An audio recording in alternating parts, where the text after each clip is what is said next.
Hey guys, tonight we begin with the remarkable lives and incredible resilience of medieval peasants, the everyday heroes who, despite the odds, managed to survive some of the coldest and most brutal nights in history, from makeshift insulation tricks to communal sleeping strategies.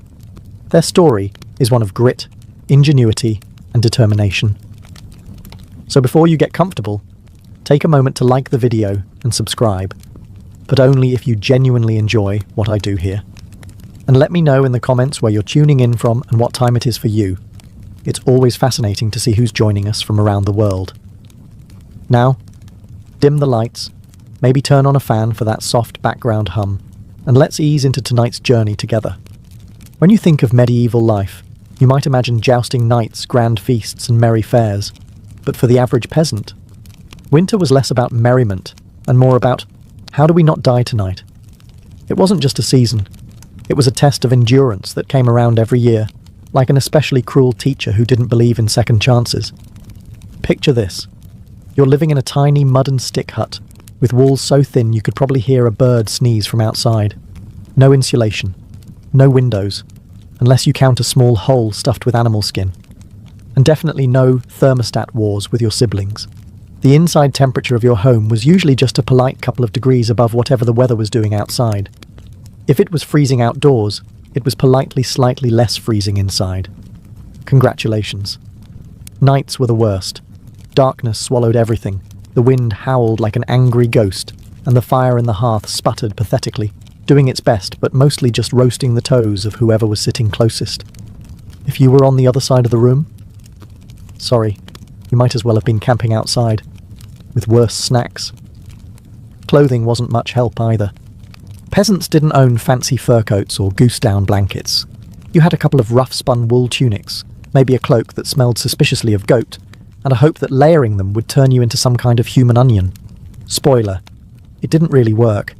And forget about snuggling under soft quilts. Beds were often nothing more than sacks stuffed with hay or straw, maybe with a few old rushes thrown in for good measure. And bonus, some fleas for extra company. Luxury, thy name is medieval peasant life. The cold wasn't just uncomfortable, it was dangerous. Frostbite, hypothermia, and general freezing to death were constant risks, especially for young children and the elderly. Every morning that you woke up still breathing was considered a minor miracle, and honestly, worth celebrating. Maybe with a slightly less frozen turnip for breakfast. So yes, surviving a medieval winter wasn't about comfort. It was about gritting your teeth, piling on every piece of cloth you owned, huddling with your livestock, and praying you didn't wake up with icicles hanging off your eyebrows. And the real adventure? It was just beginning. If you think your apartment is drafty because the window doesn't close properly, medieval peasants would like a word. Their homes weren't just drafty. They were basically very enthusiastic wind tunnels with a roof. Most peasant houses were what historians politely call wattle and daub construction. Translation? Sticks crisscrossed like a giant basket, smeared with a charming mixture of mud, straw, and animal dung. Yes, dung. They weren't trying to be gross. Dung was a cheap, sticky insulator. Plus, it was always readily available, shall we say. These walls, no matter how lovingly smeared, didn't stand much chance against a proper winter storm. The cold wind found every crack, every gap, and gleefully danced its way into the one-room homes, swirling around and making sure you never got too comfortable. Privacy? Absolutely not. Warmth? Not really. Character building? Definitely. And then there were the roofs. Thatched roofs looked picturesque, sure, but after a few months of rain and snow, they sagged, leaked, and occasionally let in the local wildlife. Nothing says pleasant evening like a squirrel dropping onto your dinner. Windows, if they existed at all, were laughably tiny and usually covered with thin animal hides or wooden shutters. Glass was so expensive that even the lord of the manor probably couldn't afford more than a single tiny pane. And peasants. They were just happy if the wind didn't rip the cowhide right off the wall mid-blizzard. To make matters worse, floors were often just compacted dirt. When it rained or snowed heavily, mud seeped up through the ground, so technically you could say they had indoor water features. Not that they appreciated it. In winter, every step inside your own home could feel like trudging across a frozen marsh. Cold from below, cold from above, cold from inside, It was a three-dimensional assault on your body heat. But medieval peasants weren't the type to whine. They packed gaps with moss, jammed old rags into the worst drafts, and huddled close to each other. Human insulation at its finest. Creativity, stubbornness, and a bit of sheep grease rubbed into the walls were often the only things standing between them and becoming medieval popsicles. Because if your house was falling apart, and your best protection against the elements involved mud and goat hair, well, at least you could laugh about it. Sort of. If your teeth weren't chattering too hard. As if the freezing air wasn't enough, medieval peasants also had to battle a silent enemy rising from below, the frozen ground itself. Floors weren't really floors back then. They were just slightly flatter patches of earth inside your home. Maybe if you were lucky, someone had thrown down some straw or old rushes to give you the illusion of comfort. But make no mistake, you were sleeping one insulted back away from the cold, hard dirt. And oh, that cold was relentless.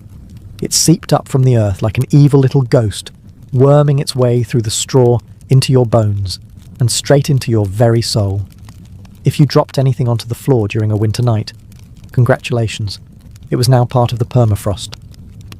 Medieval peasants tried to fight this grim battle in a few ways.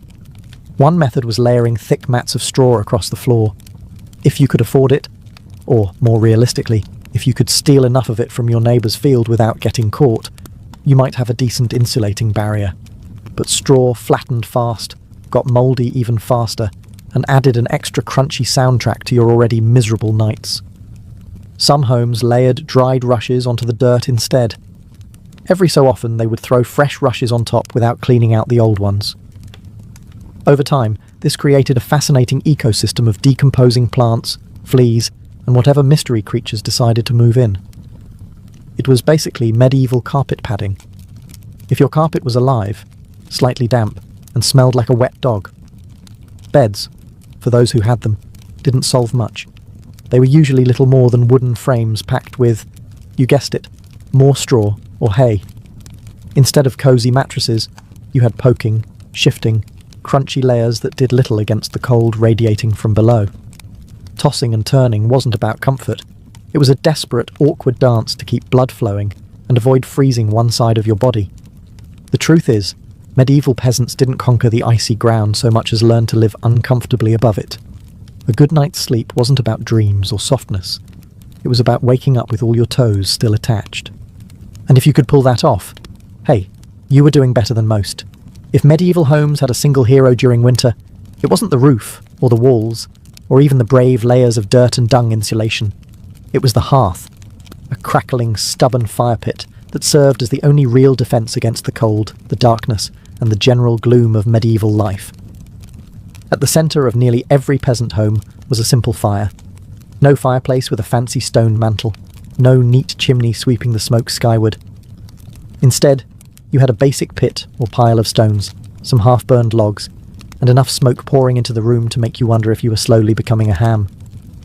That's right, most homes didn't even have chimneys. Smoke just kind of did its best. It drifted out through small holes in the roof, cracks in the walls, or right into your lungs if it was feeling lazy that evening. It wasn't ideal for breathing, or your overall lifespan, but on the bright side, it did a great job of fumigating fleas and other unwanted guests. Who needs pest control when you're marinating in smoke 24/7? The hearth wasn't just about warmth either. It was the kitchen, the light source, and sometimes even the medieval version of a television. People sat around the fire telling stories, gossiping, or just staring into the flames because, frankly, there wasn't much else to do after sunset. Keeping the fire alive wasn't just a nice idea, it was mandatory. Letting the fire die out at night was like putting up a sign for the cold to come in and finish you off. Plus, reigniting a fire in winter wasn't as easy as striking a match. You had to work with flint, steel, kindling, and more prayers than you'd ever offered before. Everyone in the family had a duty, stoking the flames, watching the embers, adding peat, sticks, or if you were lucky, a precious piece of dry wood. It was a constant battle between human persistence and the smothering cold that wanted nothing more than to snuff you out. The hearth didn't guarantee survival, but without it, survival was downright impossible. It was a smoky, sputtering, often disappointing little fire. But in a medieval winter, It was the beating heart of hope. If there was one thing medieval peasants feared more than running out of ale, it was letting the fire go out overnight. Without that warm, flickering lifeline, the cold would creep in faster than a tax collector after harvest. And in the dead of winter, restarting a fire from scratch wasn't just inconvenient, it could be deadly. Matches didn't exist yet. Lighters? Dream on. Rekindling a fire meant striking flint and steel together, praying for a single precious spark, and then coddling that spark with tender love and whatever dry kindling you hadn't already burned days ago. Imagine trying to do all this in the freezing dark, half asleep with frozen fingers. Now add a hungry wolf howling in the distance for extra motivation. So peasants got smart. They banked the fire. No, not in a cozy savings account. Banking meant carefully burying the embers under a mound of ash right before bed. The ash acted like a blanket, insulating the glowing coals and keeping them alive, just barely, until morning. If you did it right, you could stroll over at sunrise, poke the pile a little, add fresh wood, and, voila, fire without the frostbite. But if you did it wrong? Well, let's just say mornings got a whole lot colder, and a whole lot grumpier. Fire banking was an art, passed down from parent to child like a prized family recipe. Everyone had their own little secrets. Some said use dry ash only, others insisted a bit of dampness was key. Some packed the embers tight, others let them breathe. You could practically start a medieval argument just by suggesting a better fire banking method. It was the ancient version of arguing over barbecue techniques, just with slightly higher survival stakes. Sometimes banking the fire wasn't enough. A howling wind might sneak through a crack and snuff it out anyway, or a clumsy sheep might stumble into the hearth. Yes, it happened. That's why some families took turns getting up in the night to check the coals, basically the medieval equivalent of sleepwalking to the thermostat. In the end, fire banking was less about mastering nature and more about buying just a few more precious hours of warmth. And if you woke up to even a single surviving ember, that was your victory, right there, and enough to face another day of battling the cold. In medieval times, the phrase, "the more, the merrier," wasn't just about parties. It was a winter survival tactic. When the fire sputtered and the freezing winds whistled through every crack, there was one surefire source of warmth: each other. And if that meant sleeping cheek to cheek with your entire family, neighbours, livestock, and possibly a very confused goose, so be it. Forget about personal space. Privacy wasn't even a concept. On the coldest nights, the goal wasn't comfort. It was, don't wake up frozen to the floor. Entire households piled into the warmest corner of the house, wrapped in whatever scraps of cloth they could find, and formed what could best be described as a desperate, snoring human lasagna. Younger kids squeezed in between parents, grandparents snuggled under the outer layers, and if Cousin Ethel showed up unexpectedly, well, there was always room for one more. If you were lucky, you got to sleep in the middle, where body heat radiated from all sides. If you were unlucky, you were on the edge, the medieval equivalent of sleeping next to the door of a meat locker. And woe to the person who moved too much during the night. You shift once to get comfortable, and suddenly you've knocked Aunt Maud into the freezing draft by the wall. Congratulations, you're now the family villain. Sometimes even bedding was shared. A communal straw mattress that slowly flattened under the nightly weight of multiple generations. And because hygiene wasn't exactly winning any awards back then, let's just say it wasn't the most fragrant sleeping arrangement. But hey, when it's you versus frostbite, you stop being picky. Body heat wasn't just nice, it was strategic. Some medieval guides even recommended deliberately arranging the strongest, warmest people on the outside of the group, like human shields against the cold. Babies and frail elders were tucked deep in the centre, treated like the precious little heat generators they were. This wasn't just about survival, though. Over time, it became part of daily life, part of family bonding. Long winter nights huddled together led to storytelling, singing, and undoubtedly some very interesting conversations muffled under a shared wool blanket. So next time your sibling steals your blanket or your dog hogs the bed, just remember, at least you're not fighting for elbow space between a snoring uncle and a particularly judgmental goat. If you thought modern roommates were a challenge, medieval peasants would like to introduce you to their winter housemates: cows, goats, pigs, chickens, basically anything with a pulse and a little bit of body heat. Bringing animals indoors wasn't just a quirky village tradition, it was vital for survival. Livestock generated warmth, and in a poorly insulated hovel where the wind howled louder than your stomach, every little degree mattered. Plus, if your goat shared a wall with you, it was slightly less likely to get stolen by a neighbour in the dead of night. 2 birds, 1 stinky stone. At night, the house became a chaotic living furnace. Chickens nested in corners, pigs snorted near the hearth, and cows lounged luxuriously against the walls, chewing cud like they paid rent. It wasn't glamorous, far from it. If you've ever been stuck in a car on a summer road trip with someone who forgot to shower, imagine that. But it's a cow, it's winter, and there's literally nowhere else to go. The smells? Legendary. By springtime, the perfume of a shared winter was something fierce. You didn't need to light a candle, your nostrils were already on a wild ride. But medieval peasants developed a selective nose.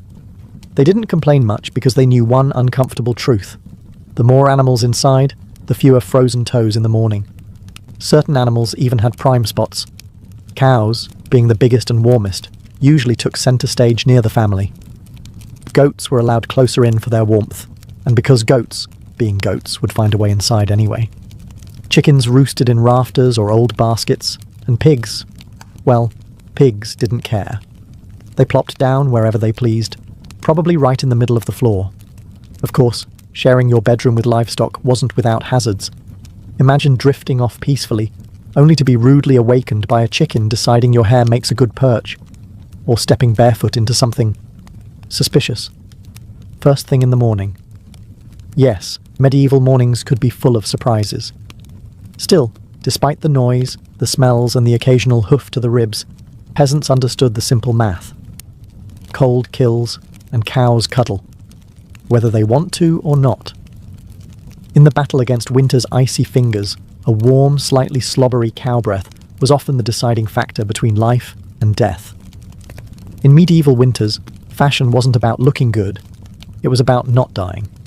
Peasants weren't flipping through the latest trends, they were layering up like they were preparing for battle against the Grim Reaper himself. The rule was simple. If you owned it, you wore it. Sometimes, all at once. First, the basic undertunic, a scratchy, probably not too clean linen shirt. Over that, a thicker woolen tunic, then another, if you had it.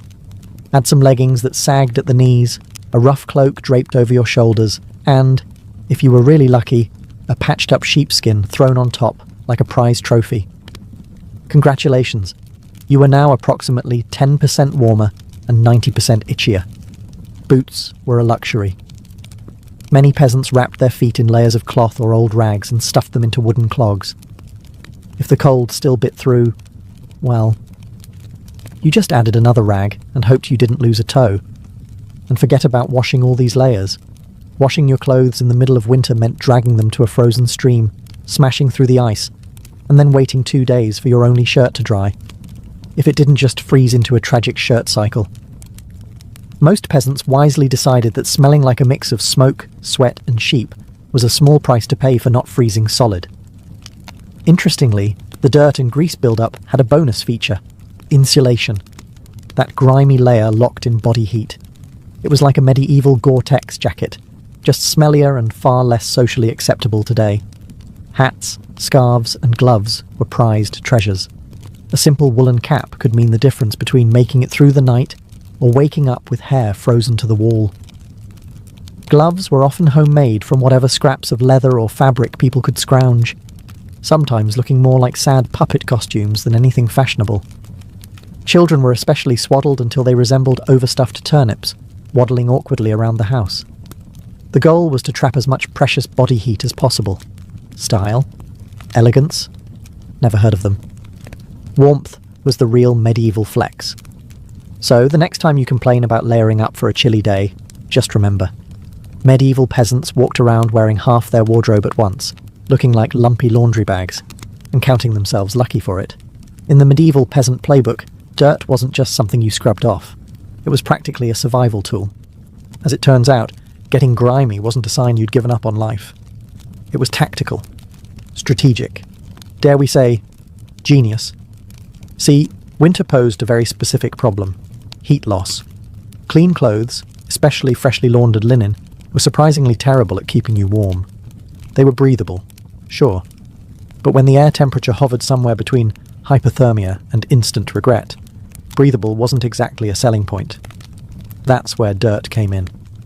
As peasants trudged through day after day without washing their clothing, layers of grime, natural body oils, and good old-fashioned mud began to build up on their tunics, cloaks, and leggings. Over time, this natural armour clogged the tiny gaps in the fabric, making clothes more wind-resistant. It was like medieval weatherproofing, just smellier. Sure, you smelled like a goat who lost a bet, but guess what? You were warm. In fact, some medieval folks believed that washing yourself too often in winter could actually make you sick. Better to keep that protective, holy filth barrier intact. Bathing was rare, laundry even rarer, and soap, when it existed, was reserved for serious occasions, like when the bishop showed up, or maybe right before you died. Adding to the strategy, peasants layered their clothes without changing the ones underneath. You just threw your new layer on top of last month's. Eventually, you became a walking museum of the past 6 weeks. Every stain telling the heroic story of that one time I slipped in the mud but didn't die. To outside observers, medieval peasants might have looked and smelled like they had completely given up on hygiene. But the peasants knew better. That grimy, crusty tunic was a thermal shield against death by frostbite. It wasn't glamorous, but neither was freezing to death because you wanted to smell like flowers. Besides, in a world where literally everyone stank to high heaven, you weren't offending anyone. Nose blindness was practically a way of life. So yes, in medieval winters, filth wasn't failure. It was fashion. It was function.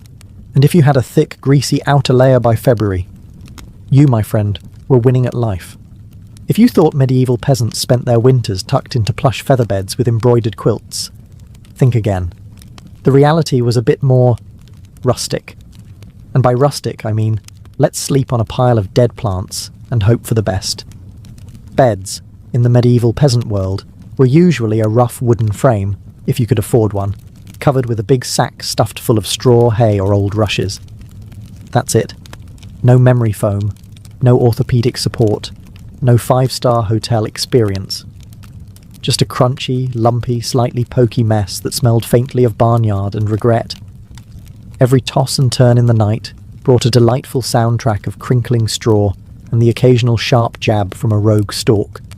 Some peasants even skipped the wooden frame altogether and just threw the straw straight onto the dirt floor, creating a luxurious, ground-level sleeping experience that modern influencers would probably rebrand as earth-connected slumber. The straw mattresses weren't just uncomfortable, they were temporary. Over time, the straw flattened, grew mouldy, attracted bugs, and generally turned into a biological hazard zone. Changing the straw was a big event, usually done a few times a year if you were diligent, or whenever your bed started actively moving without your permission. Rushes were a popular alternative. These long grasses were spread thick on the floor, sometimes mixed with herbs like lavender or rosemary to mask the overwhelming odour livestock aroma of daily life. Fresh rushes smelled lovely, for about a day. After that, they became part of the muddy, trampled landscape inside the house, blending seamlessly with dirt, food scraps, and whatever else wandered in. And let's not forget the bedfellows. Fleas, lice, and other charming critters loved straw bedding almost as much as the peasants did. If you woke up scratching more than you slept, congratulations, you were living the authentic medieval experience. Despite the hardships, these humble beds were lifesavers. Piles of straw provided a crucial insulating layer against the frozen earth, and clumping together atop them created pockets of shared body heat, medieval central heating at its finest. So, next time you sink into your soft, supportive mattress, just remember, somewhere out there, a medieval peasant is looking down at you from history, grinning through a mouthful of missing teeth and saying, "Must be nice." When you live in a house made of sticks, mud, and optimism, you quickly learn that winter breezes aren't just a nuisance, they're personal attacks. Medieval peasants didn't just fight the cold from the outside, they fought it from inside their own homes, armed with nothing but whatever they could cram into the cracks. And trust me, there were a lot of cracks. Walls warped, mud crumbled, thatch sagged. The cold seemed to find new places to sneak in every night, like a mischievous poltergeist with a grudge. Sealing up the house became an art form. Peasants stuffed gaps with moss, straw, scraps of old cloth, bundles of dry grass, and sometimes even animal hair. If it was soft, squishy, or vaguely insulating, it was jammed into a hole somewhere. Some particularly determined souls daubed extra layers of mud and dung over the outside of their walls as an annual winter project. Imagine standing there in freezing weather, slapping cold manure onto your own house while muttering, "This is fine. This is luxury." Because in a way, it was. Roof leaks were another battlefield. Thatch, while cheap and plentiful, wasn't exactly waterproof, especially after a few seasons of rain and snow. Peasants would plug holes in the roof with spare bits of cloth, bundles of reeds, or, in moments of true desperation, chunks of turf stolen from the nearest field. Every home eventually started to look like a slightly sad patchwork quilt made by someone who gave up halfway through. Doors? Windows? If you had them, you were lucky. But even then, they were little more than wood planks hung by iron nails and sheer stubbornness. Window holes were often covered with animal hides or thick cloth soaked in animal fat to block out the worst drafts, and add a bonus aroma of mystery meat to the living space. Every night was a battle between human ingenuity and the relentless, sneaky cold. One minute you were warm, the next minute a sudden gust would find the one spot you missed, slapping you awake like a frosty hand of doom. Yet somehow, through cleverness, stubbornness, and a refusal to accept slightly frozen as a permanent state of being, medieval peasants patched, stuffed, and muddled their way through the worst winters nature could throw at them, one muddy handful at a time. When the cold bites hard enough to keep you awake at night, medieval peasants had a solution. Don't even try to pretend everyone's sleeping at once. Instead, they developed a survival strategy that today would make any military commander proud: sleeping in shifts. It wasn't some grand, organised system with whistles and roll calls. It was far simpler and much more desperate. Half the household stayed awake, tending to the fire and patching up stray drafts, while the other half curled up under threadbare blankets and hay, trying to catch a few precious hours of half-frozen sleep. The fire needed constant attention. Left alone, it would die down, and restarting it, remember, was about as easy as getting a stubborn donkey to dance. So someone had to be on ember patrol, and since no one wanted to get up once they were finally warm-ish, families rotated shifts. You dozed for a few hours, got elbowed awake, then stumbled over to the hearth to poke, prod, and curse the fire back to life, while trying not to step on a goat. The rotation wasn't glamorous. There were no night vision goggles, no late-night snacks, and certainly no 5 more minutes snooze buttons. Just stiff joints, heavy eyelids, and a growing resentment toward whoever snored loudest during your shift. Children old enough to hold a stick were pressed into service, learning early that in winter, everyone pulled their weight, or froze trying. Grandparents sometimes stayed by the fire longer, both because of their experience and, frankly, because arthritis made lying down and getting up again a monumental event. And when it was your turn to sleep, good luck. With people moving about, animals rustling, wind battering the walls, and the occasional sharp nudge from a sibling who, accidentally, rolled over too hard, getting quality rest was a miracle. Yet despite the exhaustion, the system worked. Sleeping in shifts meant that there was always a set of eyes, and cold, begrudging hands, ready to keep the hearth alive. The embers survived, and by extension, so did the family. So next time you grumble about waking up to adjust the thermostat or let the cat out, spare a thought for the medieval peasant, squinting into a smoking fire at 3 a.m, wondering if toes were really that important after all. You know it's cold when you have to think about how you breathe just to stay alive. Medieval peasants didn't just battle the freezing air with cloaks, fires, and creative sleeping arrangements. They even adjusted the way they inhaled and exhaled to survive the night. The problem was simple. Deep, open-mouthed breathing pulled icy air straight into your lungs. In a world where pneumonia could kill you faster than you could say, "Hail Mary," that was a risk nobody wanted to take. So peasants learned the art of what you might call survival breathing. Instead of sucking in huge gulps of air like they'd just run a marathon, they kept their breathing shallow, slow, and, most importantly, through the nose. The idea was to gently warm the incoming air a bit before it hit their lungs. It wasn't perfect, but it was better than coughing yourself into the grave by February. If you accidentally took a big mouthful of cold air, Congratulations. You just bought yourself a ticket to a week of hacking up bits of what felt like your soul, with no doctors in sight, and grandma treating you with hot onion tea and firm prayers. Some people even tucked parts of their cloaks, shawls, or rags up over their faces while they slept, creating a makeshift breath-warmer barrier. Of course, this also meant you ended up with a damp, slightly soggy fabric patch clinging to your mouth by morning, but hey, it beat freezing from the inside out. Children were taught these tricks early on. Parents would scold little ones for panting like dogs, indoors during the cold months. And honestly, between strict breathing lessons, itchy wool layers, and sleeping next to an aggressively gassy goat, medieval childhood winters were character building on a whole different level.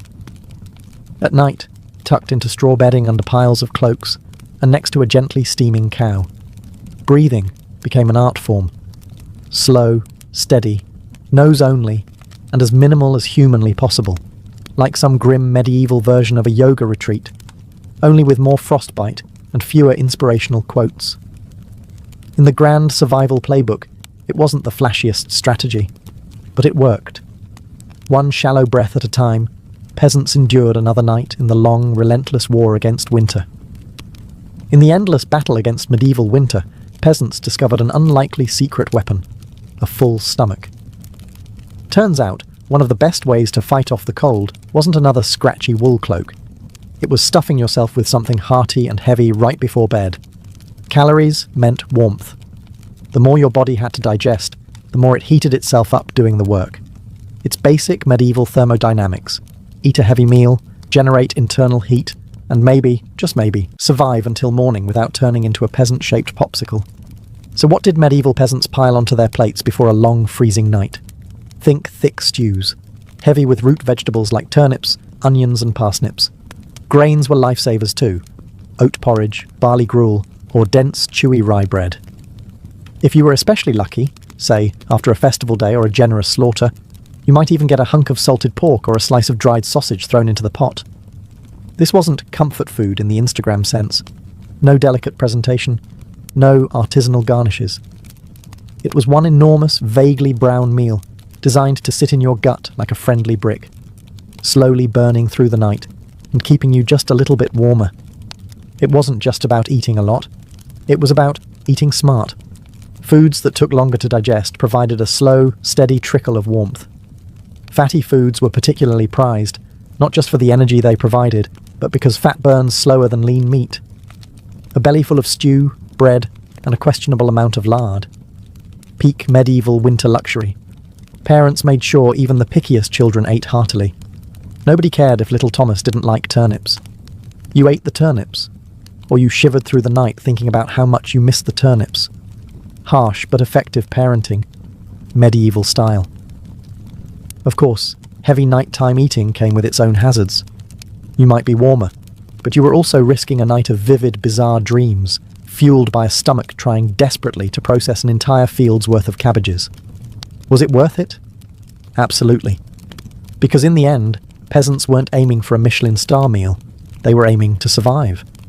And if that meant going to bed full, bloated and breathing gently through your nose next to a steaming cow, well, that was just another night in the ongoing quest to see another frosty sunrise. Long before electric blankets and fancy heated mattress pads, medieval peasants had to get creative if they wanted a little extra warmth at bedtime. And that's how the humble haybox and the ever-glamorous heated stone became winter's unsung heroes. Let's start with the haybox. It sounds rustic, and it absolutely was, but the idea was pure genius. Peasants would take a sturdy wooden box, line it thickly with hay, and use it to store food that had been cooked earlier, keeping it warm for hours. Leftover stew, hot porridge, toss it into the haybox, cover it up, and it stayed hot enough for a late-night snack without needing to risk reigniting the fire. Medieval slow cookers, basically. But peasants didn't just stop at food. They realised if hay could trap the heat from a stew pot, it could also trap the heat from something even better: rocks. Enter the era of the heated stone. Before heading to bed, someone, probably whichever unlucky child lost the family argument, would grab a flat stone and chuck it into the heart of the hearth fire. After roasting it until it was nearly too hot to touch, a fine line between helpful and third-degree burn, they'd fish it out using a stick or some old tongs. The stone, still radiating blissful warmth, would be carefully wrapped in rags, tucked into an old piece of cloth or jammed into a clay pot, then slipped under the hay in the mattress or down at the foot of the bed. A medieval heating pad, ready to do battle against the frozen earth.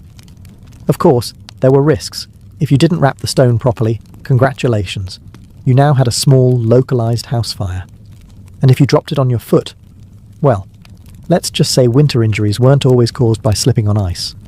But when everything went right, that stone provided precious, comforting warmth that could last for hours. It wasn't luxurious, but when you lived in a half-frozen hut, luxury was defined as not waking up with icicles dangling from your nose. In the grand arsenal of medieval winter survival, a hot rock tucked into some hay might not sound glamorous, but for peasants clinging to whatever heat they could find, it was a tiny miracle. In a medieval peasant's home, the hearth wasn't just where you cooked dinner. It was practically a family member. A temperamental, smoky, sometimes uncooperative family member, sure, but still absolutely essential to survival, especially when it came time to sleep. The closer you were to the fire, the better your odds of waking up unfrozen. That meant sleeping arrangements were less about personal preference and more about strategic positioning. Infants, the elderly, and anyone sick or frail got first dibs on prime hearth real estate. Parents, older kids, and sturdier adults fanned out from there like human insulation layers. Being assigned a spot close to the fire wasn't just kindness, it was basic survival math. Babies were fragile heat generators, and elders were precious repositories of family knowledge, and, let's be honest, the best gossip. Protecting them with prime warmth was non-negotiable. But it wasn't all cosy toasting by the flames. Too close, and you risked waking up with your hair singed or your cloak smouldering suspiciously. Too far, and you were basically camping in an icebox. It was a delicate dance. Stay near enough to bask in the fire's glow, but not so near that you had to explain to your neighbour why you now looked like a half-cooked roast. The fire also didn't spread warmth evenly. It mostly roasted the people directly in front of it, while everyone else fought over the narrow cone of heat like cold lizards jostling for a sunbeam. If you were lucky enough to fall asleep facing the fire, you might have one blissfully warm side, and one side frozen so solid you could probably knock on it. Pets and livestock, of course, muscled in too. A dog might wedge itself between you and the fire, tail wagging dangerously close to open flame. Chickens sometimes perched perilously on hearthstones, clucking softly into the night like tiny feathery guardians of warmth. Every crackle of the logs, every shift of glowing embers was a tiny promise. You're still alive, you're still warm, for now. And so peasants drifted into uneasy sleep, lulled by the fire's pops and hisses, each breath forming small clouds in the frigid air beyond the fire's fragile circle. It wasn't perfect, it wasn't comfortable, but it was life, clinging to warmth by a thread of glowing coals. In the medieval world, no one survived winter alone, unless they wanted to become a very stylish frozen statue by January. Survival wasn't just a family affair. It was a village project, a messy, muddy, loud collaboration where everyone's warmth and life depended on everyone else. The peasants knew that in the dead of winter, a strong fire and a pile of hay could only do so much. If your neighbour's house went dark, you noticed. If the smoke from old Tom's hearth suddenly stopped curling into the sky, someone went to check. And not just because Tom owed you a chicken, though that might be part of it, but because community meant survival. Villages had unofficial winter watchers, often the young or the elderly, who couldn't work the fields, but could keep an eye on who was coughing too hard, who hadn't come to barter at the market in a few days, or whose home looked a little too still in the morning frost. These people were the medieval version of neighbourhood patrol, minus the reflective vests, plus a lot more sheep. If a family's fire went out, it was a near emergency. A good neighbour would rush over with a glowing coal bundled in rags, or better yet, invite them into their own smoky, overcrowded hut for the night. Yes, it meant squeezing an extra 4 bodies into an already cramped space, but it was better than finding frozen friends come spring thaw. Communal food stores played a role too. During especially brutal winters, villages sometimes pooled their last salted meat, grain, and dried vegetables. It was grim charity. No one had much, but a few communal meals could be the difference between staggering into spring or not. Even children understood the stakes. They helped deliver wood, shared embers, and ran urgent messages when someone needed help. No one was too small or too tired when winter came knocking. Sure, medieval villages weren't all sunshine and hugs. Feuds happened, disputes over land, goats, or who borrowed whose good cooking pot never really went away. But when the nights grew deadly cold, old grudges were often quietly shelved. After all, a rival was still worth saving, because tomorrow it might be you needing rescue. In the icy heart of winter, the village became one big, stubborn family. Sometimes dysfunctional, often hilarious, always fiercely determined to survive together. One muddy boot, one crackling ember, one frozen smile at a time. When medieval peasants faced the merciless cold of winter, they didn't just pile on cloaks or stoke the fire. They prayed. A lot. Because when the wind howled like wolves outside your paper-thin walls and the fire shrank into sullen embers, you wanted every possible advantage, including a little divine intervention. Faith wasn't just a Sunday affair back then. It was woven into every frozen breath. Before crawling under layers of straw and scratchy wool, families would kneel together, offering up hurried prayers to keep the fire burning, the roof intact, and their toes attached by morning. Saints became more than distant holy figures. They were winter's frontline defence. Saint Blaise, for instance, was called upon to protect against throat ailments. Not a minor concern when one mouthful of icy air could land you coughing up your soul. St. Nicholas wasn't just the jolly gift-giver of later legend. He was also asked to protect households from sudden ruin during the lean, deadly months. Superstitions wrapped themselves snugly around daily survival. Some families sprinkled a little holy water near the hearth before sleeping, hoping it would protect against evil spirits, or at the very least, mischievous drafts. Others marked doorways with blessed chalk after certain feast days, pleading for warmth and luck to find their way inside. Candles played a role too. Special vigil candles, often blessed by the local priest, or the most pious old woman in the village, were sometimes kept burning throughout the night, a flickering plea against the cold darkness clawing at the walls. And of course, no serious winter prayer session was complete without a few promises. Dear Lord, if you just get us through this night, I swear I'll be kinder to my neighbour, even the one who keeps stealing our turnips. Faith wasn't some abstract comfort. It was a daily, urgent conversation. The peasants weren't asking for luxury, just survival. A little heat, a little food, and one more day to muddle through until spring broke the frozen grip on their tiny villages.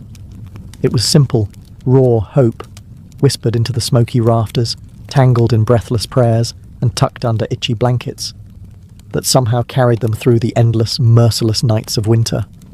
For all the ingenuity, prayers, and stubbornness medieval peasants threw at winter, the truth was chilling. Sometimes it wasn't enough. And when winter won, it didn't just take a few unlucky souls. It took entire families, whole villages, vanishing them into silence beneath a heavy shroud of snow and ice. Some winters were particularly cruel, like the infamous Great Famine Winter of 1315, when rains destroyed crops, livestock starved, and freezing temperatures turned an already brutal existence into a slow, grinding disaster. People were so desperate that stories whispered of eating shoe leather, bark, and, in the most horrifying cases, each other. Failure to keep the fire alive wasn't just an inconvenience. It was often a death sentence. Without the hearth's meagre warmth, families huddled together for the final time. Neighbours would sometimes stumble across whole households in spring, bodies still locked in one another's frozen embrace, as if trying to share just a little more heat until the very end. Houses themselves could collapse under the weight of heavy snow or battering ice storms. A roof giving way in the middle of a frozen night wasn't just catastrophic. It was often fatal. Dragging yourself through thigh-deep snow to beg shelter from neighbours wasn't a guarantee either, especially if those neighbours were already stretched to the breaking point. Disease loved the cold too. Starvation weakened the body, and cramped, smoky homes turned into breeding grounds for pneumonia, bronchitis, and other deadly infections. A simple cough in December could easily be a funeral by January. And then there was the quiet horror. Frostbite. Fingers, toes, even ears blackened and died while still attached to their owners. Some villagers survived winters at the cost of their limbs, a grim badge of honour that said, "I made it through, but winter took a piece of me." Yet what's most haunting isn't just the death, it's the eerie normalcy of it. People accepted that each winter, Some among them wouldn't see the thaw. Death wasn't unexpected. It was just another neighbour at the door, wrapped in frost, waiting its turn. Even amid the bitter cold and constant threat, medieval peasants pressed on, stubborn, grieving, clinging to life. Because as long as there was one ember left in the hearth, one breath hanging in the frozen air, there was still a fight worth fighting. When we look back at medieval peasants, those muddy, frost-bitten survivors of endless winters, it's tempting to see only their hardships, the cracked hands, the frozen toes, the smoke-choked huts. But buried beneath all that struggle is something far more powerful, a legacy of raw, stubborn ingenuity and unbreakable endurance. They didn't have central heating, thermal jackets, or cozy memory foam mattresses. They didn't even have the luxury of assuming they'd survive until spring. But what they did have, and what they left behind, was the blueprint for resilience. Every hay-stuffed mattress, every hand-banked fire, every moss-crammed wall gap was a testament to human creativity under pressure. Faced with impossible odds, they didn't collapse in despair. They adapted. They learned from the land, from each other, and from the bitter lessons carved by each brutal winter. Their communities were built on more than shared land. They were built on shared survival. They taught each other to watch over the sick, to pool resources when food ran low, to trust that helping a freezing neighbour today meant someone might help you tomorrow. They lived by the understanding that no one beats winter alone. Their faith, too, was a kind of endurance. They wove prayers into their daily lives, not just out of fear, but out of hope. Fragile, stubborn hope that tomorrow might be a little warmer, a little brighter. Hope that after 100 dark nights, spring would come again, and life would find a way to push through the frozen ground. And somehow, it did. Because of their sacrifices, because of their unglamorous victories, surviving one more night, one more storm, future generations thrived. Bit by frozen bit, they pushed humanity forward, enduring winters their ancestors could barely survive, until warmth and comfort became common expectations instead of distant dreams. Their blood, sweat, and ingenuity are stitched invisibly into the lives we live now. Every cozy blanket, every warm house, every lazy winter evening spent sipping tea under soft lights. All of it is the end result of countless medieval peasants refusing to give in to the cold. So the next time the wind howls outside your double-paned window, maybe spare a thought for them. The nameless, fearless ones who turned shivering survival into a living legacy. One ember, one breath, one stubborn heartbeat at a time. Anne Boleyn didn't come into the world with a crown on her head, or armies at her feet. Born around 1501, likely at Blickling Hall or Hever Castle, she was the daughter of Thomas Boleyn, an ambitious diplomat, and Elizabeth Howard, a noblewoman with powerful family ties. In the grand scheme of Tudor society, Anne's birth barely stirred a ripple. Yet from these modest beginnings, something extraordinary was taking root, a life that would one day tilt the course of English history. From an early age, Anne was set apart not by her wealth, but by her mind. She was clever, spirited, and, by all accounts, magnetic. Recognizing her potential, her family sent her abroad to the continent, where her education truly began. First, she served Margaret of Austria in the glittering court of the Netherlands, an experience few English girls could dream of.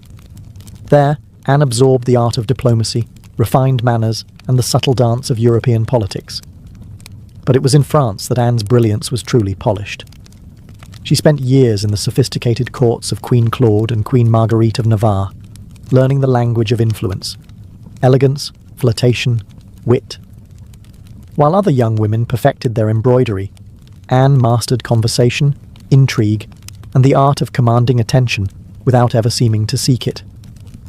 By the time she returned to England in the early 1520s, Anne was something rare, a woman who could rival the sophistication of continental courtiers while carrying the ambition of a rising English house. She wasn't a classic beauty. Even her admirers admitted as much. But she was arresting. Dark eyes that sparked with intelligence, a quick, musical voice, a way of moving that suggested purpose just barely concealed beneath layers of courtly grace. Anne didn't just enter rooms, she changed their gravity. At a time when a woman's fate was often sealed by birth and marriage, Anne refused to drift quietly into obscurity.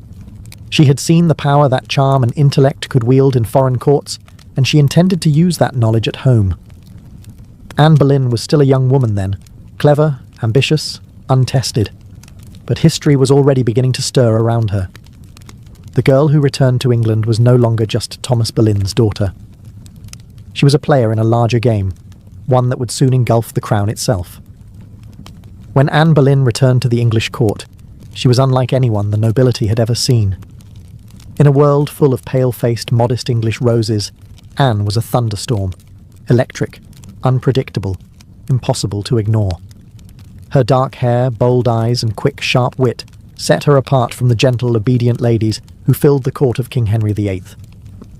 At first, she played the role expected of her, a maid of honour to Queen Catherine of Aragon. But even in the Queen's shadow, Anne's presence flickered like a candle too bright to snuff out. She danced gracefully, spoke French with the ease of a native, and laughed with a confidence few women dared display. Men noticed. Women gossiped. The court buzzed quietly about the striking Boleyn girl. It wasn't long before she caught the most dangerous attention of all, the king himself. Henry VIII was no stranger to flirtation. His court was a playground of whispered promises and secret liaisons. But Anne was different. She didn't swoon at his compliments or fall eagerly into his arms like so many others had. She teased. She challenged. She refused. Henry, a man used to instant adoration, was captivated. The more Anne held him at arm's length, the deeper he fell. Letters passed between them, filled with declarations of love, frustration, longing. Henry offered her the role of royal mistress, the most powerful unofficial position at court. Anne, astonishingly, said no.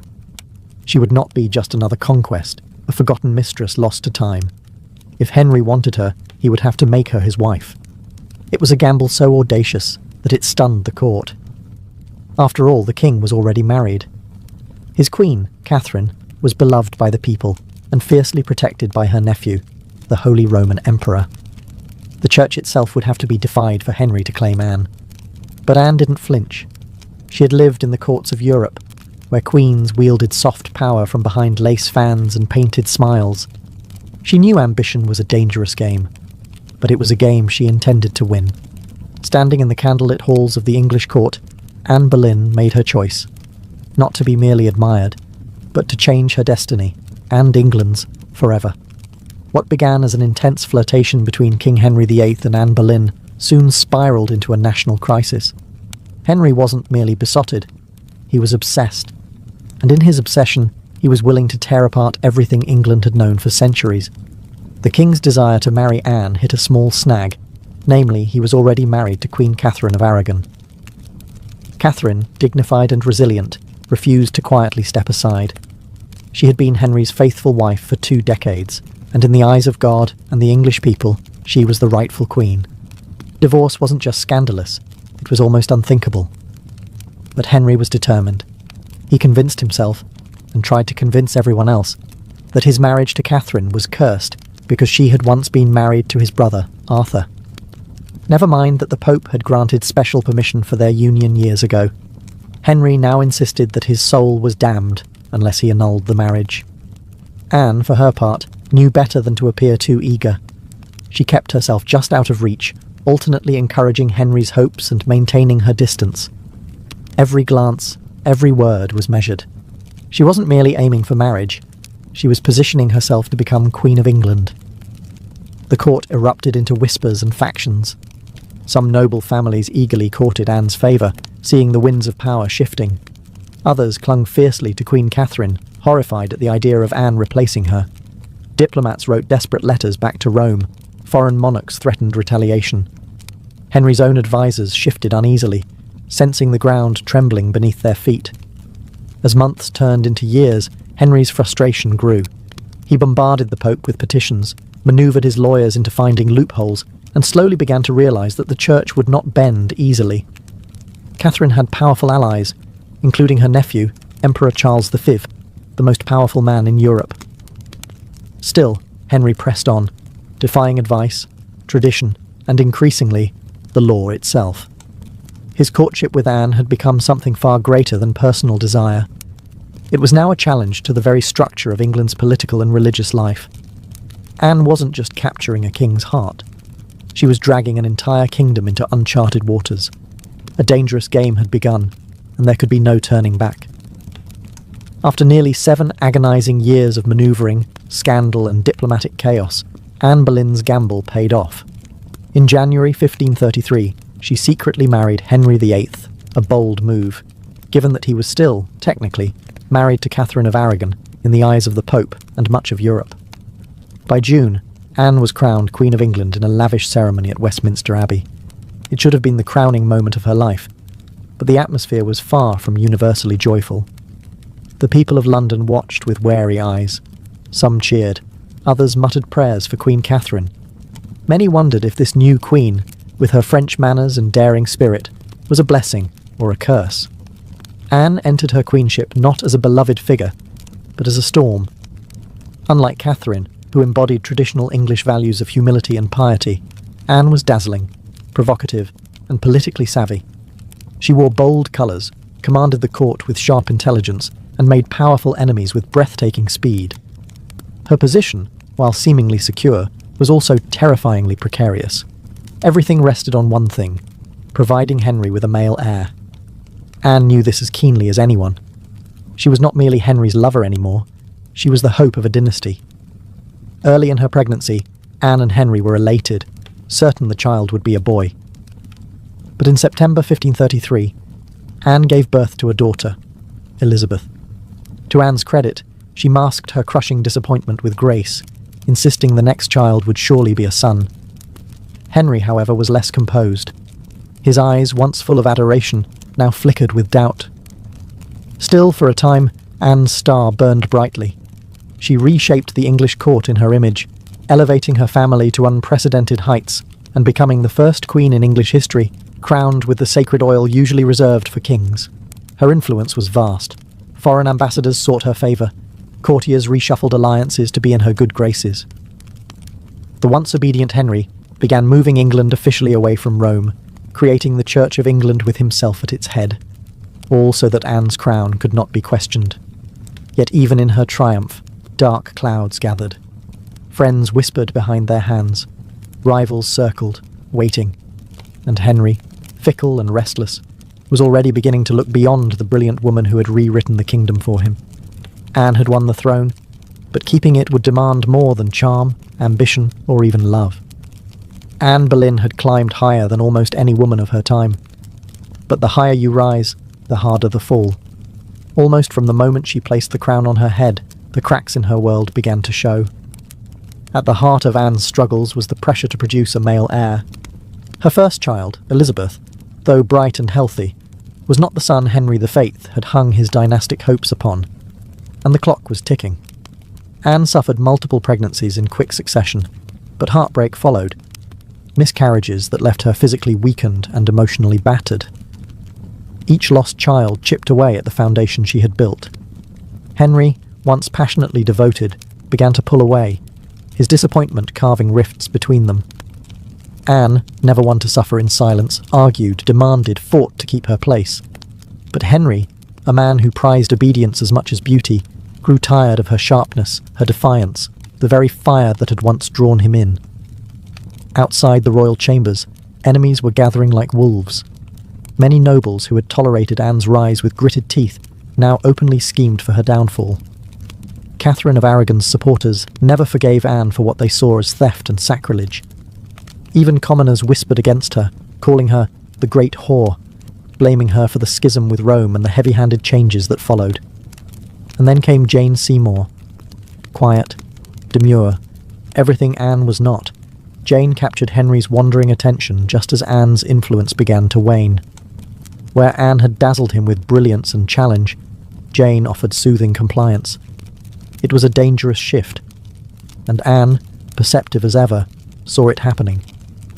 She tried to reclaim her position, lavishing attention on Henry, promising more sons, begging for patience. But the king, ever fickle, had already begun imagining life without the woman for whom he had once torn a kingdom apart. Anne's political enemies, including Thomas Cromwell, once her ally, sensed the changing tide. They began laying the groundwork for a campaign of destruction, quietly gathering accusations, rumours, and witnesses. The woman who had played the dangerous game of ambition so masterfully was now losing ground. Anne had won her crown through cunning and courage. But in the brutal, shifting world of Henry's court, past victories meant little. Only fresh success mattered, and Anne's enemies were sharpening their knives. The queen who had shattered a kingdom would soon see how quickly a kingdom could shatter her. Anne Boleyn's enemies didn't attack her with armies or swords. They came with whispers, secrets, and carefully sharpened lies. In the back rooms of court, betrayal was brewing. Silent, patient, deadly. Thomas Cromwell, once Anne's greatest ally in the English Reformation, had turned against her. Their alliance had been built on mutual ambition, but now their interests clashed. Anne wanted reforms to help the poor and limit the power of greedy nobles. Cromwell wanted stability, favour with Henry, and no interference. Anne's boldness had made her dangerous. And in Henry's fickle heart, love had curdled into irritation, suspicion, and cold detachment. Anne had few true friends left. Even her charm, once her greatest weapon, now grated against the court's hunger for a gentler, more pliable queen. And Jane Seymour, quiet and calculating, waited just out of sight, the perfect contrast to Anne's fading fire. It was Cromwell who moved first.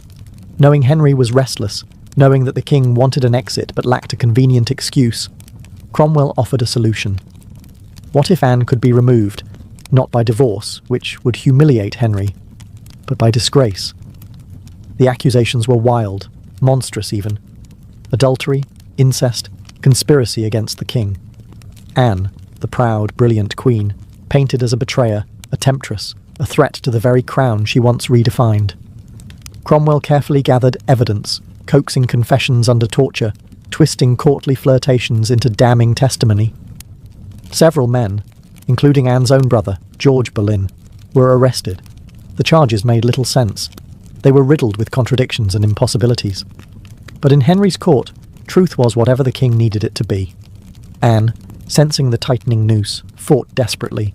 She appealed to Henry's memory, to the love they had once shared. But it was no use. The man who had once torn England apart for her now refused to meet her eyes. In May 1536, Anne was arrested and taken to the Tower of London. As the great gate slammed shut behind her, she knew the truth. She was no longer a queen. She was a prisoner, a pawn trapped in the brutal game she had once played so masterfully. Betrayal had sealed her fate. And now, alone in the tower, Anne Boleyn waited for the final move. Anne Boleyn stood in the great hall of the Tower of London, facing a tribunal of nobles, many of whom owed their very titles and fortunes to her rise. Now, they sat in judgment, cold and watchful, prepared to erase the woman who had once changed the destiny of England. The charges against her were shocking. Adultery with multiple men, including her own brother, George Boleyn. High treason. Conspiracy against the king. In another world, such accusations against a queen would have been unthinkable. But here, now, they were simply theatre. A grim performance designed to give Henry VIII exactly what he wanted. Anne's downfall, wrapped in a thin veil of legality. Anne defended herself with the same fire that had once won Henry's heart. She denied every accusation with intelligence, precision, and an unwavering composure that astonished even her enemies. She reminded them that she had been crowned with sacred oil, chosen by God, and anointed as Queen of England. She reminded them of her loyalty, her sacrifices, her love. But it was all for nothing. The verdict had been decided long before Anne set foot in the courtroom. The trial was a spectacle for the court and for the people, a public unmaking of a once unbreakable woman. Witness after witness, many coerced or bribed, spoke damning words. Dates and places contradicted each other. Evidence was flimsy when it existed at all. But the truth was irrelevant now. Anne was found guilty. Her brother George and the other men accused with her were sentenced to death as well. Anne would be executed by beheading, a merciful sentence compared to the usual traitor's death of hanging, drawing, and quartering. When the verdict was read, Anne did not break. She stood tall, her face pale but her spirit fiercely intact. In those final moments before being led back to her cell, she spoke clearly, declaring that she was prepared to die, and prayed that God would have mercy on her soul. As the heavy doors of the hall closed behind her, the court exhaled in relief. The storm Anne had been, brilliant, dangerous, unforgettable, was nearly over. But even then, they did not understand. They were not erasing Anne Boleyn. They were immortalizing her, in betrayal, in tragedy, and in legend. After her trial, Anne Boleyn was returned to the Tower of London, not as the triumphant queen who had once commanded England, but as a condemned prisoner awaiting death. Yet even facing the end, Anne refused to crumble. In the cold, echoing halls of the tower, Anne prepared herself.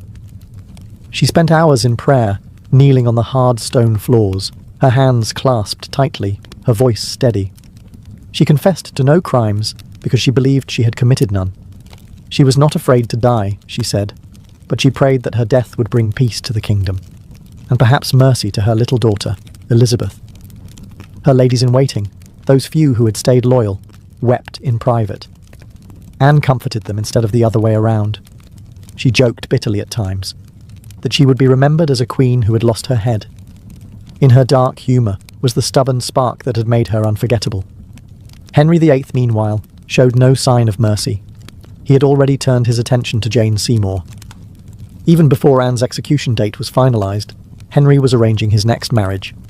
For Anne, this final betrayal, from the man who had once torn down a kingdom for her, must have been the deepest cut. On May 18th, 1536, Anne was told she would die the next morning. She slept little that night. Instead, she spent her final hours in prayer, asking God for forgiveness for all who had wronged her, and perhaps for herself, for the ambition and pride that had led her here. Henry, with a flicker of royal kindness, had arranged for a French swordsman to carry out the execution, faster, cleaner, less brutal than an axe. It was a small mercy, bought perhaps more for the king's conscience than for Anne's comfort. At dawn, Anne dressed carefully for her final moment. A dark grey gown of damask trimmed with fur, a crimson kirtle beneath, colours of dignity, of sacrifice. She pinned up her dark hair and tucked it beneath a simple cap, ready to face the blade with grace. As the tower's cold morning mist curled around the courtyard stones, Anne Boleyn, queen, mother, survivor, fighter, stepped forward. There would be no tears, no pleas, only a final act of courage in the face of history's judgment. Her end was near. But her story was just beginning. On the morning of May 19th, 1536, Anne Boleyn ascended the scaffold built within the Tower of London's walls. A small crowd gathered, courtiers, guards, a few witnesses, all wrapped in silence, as if even the stone walls held their breath. Anne stood tall, her grey gown fluttering slightly in the cold morning breeze. She looked thinner than she had at court, her face pale but calm. There were no hysterics, no broken sobs. If anything, she faced death with the same fierce dignity that had once shaken a kingdom to its knees. She spoke briefly, carefully choosing her final words. She did not accuse. She did not defend herself. She prayed for the king's health and prosperity, the very man who had abandoned her. In those final moments, Anne offered the world not a confession, but forgiveness. Her courage stunned even those who had come to see her fall. The French executioner, brought specially to ensure a swift death, stepped forward. Anne knelt upright, her hands folded in prayer, her eyes lifted toward the heavens. A small white cloth was tied around her eyes. She remained still. The sword flashed once, silent, swift, and Anne Boleyn, queen, mother, history maker, was no more. She was buried quickly in an unmarked grave within the tower grounds, laid to rest in a narrow chest because no proper coffin had been prepared for her. A queen once crowned in gold, now left to vanish without ceremony. Yet Anne's story didn't end in that cold grave. Her daughter, Elizabeth, the child whose birth had once disappointed a king, would rise to become one of the greatest monarchs in English history. Elizabeth I, the Virgin Queen, whose reign would see the flowering of English art, power, and global influence. A queen who inherited her mother's fierce spirit, sharp mind, and unyielding resilience. Anne Boleyn changed the course of England forever. Her ambition helped trigger the break with Rome and the birth of the Church of England. Her fall showed the world that even queens could be cast aside. Yet through her blood, through Elizabeth, Anne's legacy blazed brighter than any crown she had worn in life. In the end, Anne Boleyn won a kind of immortality, not through her survival, but through her indelible impact on history. By the early 1770s, the American colonies simmered like a pot left too long over a roaring fire. The relationship with Britain, once seen as the proud mother country, had soured into resentment, suspicion, and growing fury. It hadn't started with tea. Years earlier, the Stamp Act had enraged colonists by placing taxes on everything from newspapers to playing cards. That was followed by the Townshend Acts, taxing essentials like paper, glass, and paint. Each new law, passed thousands of miles away by a parliament in which the colonists had no representation, was like another spark landing in dry brush. At first, the anger showed itself in polite petitions and fiery pamphlets. Colonial assemblies drafted formal protests. Merchants organised boycotts. Writers like Samuel Adams and John Dickinson filled newspapers with passionate arguments about liberty and rights. But as time wore on, frustration deepened into something darker. A slow realisation that Britain wasn't listening. Worse, Britain didn't care. Many colonists clung to the hope that if they just made enough noise, if they just reasoned hard enough, Parliament would repeal the taxes. And sometimes they did. The Stamp Act was famously repealed after loud colonial protest. But every small victory was followed by new legislation, new taxes, new insults. It wasn't about the money. It never really was. The taxes themselves were modest by British standards. What infuriated the colonists was the principle. They were being taxed without consent, treated as subjects rather than citizens, ruled like distant possessions rather than partners. Boston, more than any other city, became the beating heart of resistance. The Sons of Liberty, a secretive, fiery group of patriots, grew louder and bolder. In 1770, tensions exploded into violence when British soldiers fired on unarmed civilians in what became known as the Boston Massacre. Blood had already stained the cobblestones. Trust was a thing of the past. By 1773, the colonies were teetering on the edge. A final insult would tip them into open defiance. And it came, not in the form of soldiers or new laws or armies, but in the quiet, seemingly harmless shape of crates stacked with tea. The colonists didn't know it yet, but the night that tea floated in the cold waters of Boston Harbour, the world would change forever. In 1773, Parliament made a critical miscalculation. Believing the American colonies would quietly accept cheaper tea, they passed the Tea Act, a law that was supposed to save the struggling British East India Company, and incidentally, reassert Britain's right to tax the colonies. On paper, it looked like a good deal. The Tea Act allowed the company to sell tea directly to the colonies, cutting out the middlemen, slashing prices, and offering a luxury product at a bargain. A few pennies cheaper. What could possibly go wrong? Everything. Because the problem wasn't the price of tea, it was the principle behind it. The Tea Act left the hated tax on tea firmly in place. Accepting the tea, even at a discount, would mean acknowledging Parliament's right to tax the colonies without their consent. To many Americans, that was unthinkable, a surrender of the liberties they had fought to protect for more than a decade.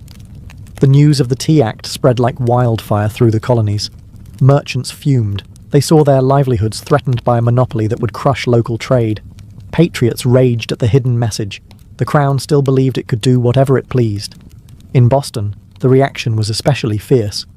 Already a city scarred by the Boston Massacre and years of economic hardship, Bostonians recognized the Tea Act for what it was, a trap disguised as a bargain.